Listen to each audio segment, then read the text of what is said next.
How to evaluate and help those with depression. That is one of the most common questions that I get is what do we do and why is it different compared to what they've experienced in the past? Hi, I'm Dr. Z. I'm known as the Brain Guy. First, we've got to step back and realize that depression is a complex neurological based issue. It's not a single neurotransmitter issue. No research supports that, nor will it ever. And no research will also support that there's only one thing that ever causes depression. So I really need you to understand that. There is not one thing that causes depression for everyone.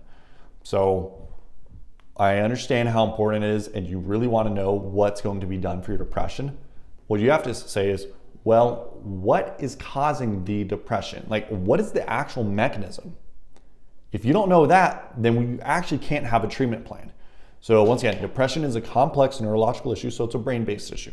Now, at the core of depression, it is an issue with brain connectivity, okay? So if the brain isn't connecting right, you don't function the way you want to. This can lead to depression, anxiety, PTSD, irritability, but many other things as well, due to the role the brain plays in our health. So the first thing you have to say is, how is my brain connecting? So that's one of the first things that we do is we are going to do a comprehensive neurological evaluation to evaluate how your brain is connecting. Some of the best ways to do this are through eye movements.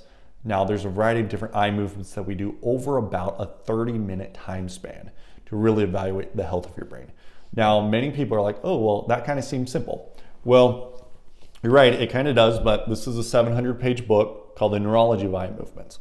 So the way eye movements are controlled by the brain is actually super complex. And think about it like a computer, right? It doesn't take much to type and to search something on Google, but yet on the back end, what's happening beyond the simple thing you're doing, there's this highly complex computing network that actually makes it happen. And the same thing is true with eye movements and other things that we're going to evaluate. Next, we also look at your balance. What's happening on a flat surface and also on a perturbed, uneven surface, okay? Most people don't realize how good their balance is because they've never truly checked. Next, we also are gonna look at how your brain's connecting. So those are two parts for functional of connecting. The other one's using what's called a QEEG. This allows us to monitor brainwave activity and say, are your brainwaves where they really should be with what's considered healthy? So that's the first part is how is your brain connecting? Once we have that, we put together a plan to reconnect your brain. And once again, it's very individualized and specific for you based upon what is causing your depression.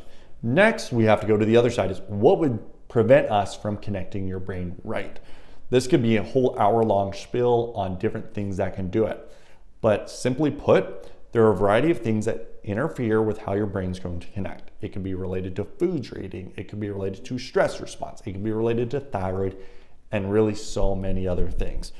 So whenever someone comes in here and we evaluate overall this complex neurological issue known as depression, we step back and say, how's your brain connecting? What would sabotage us from connecting it appropriately?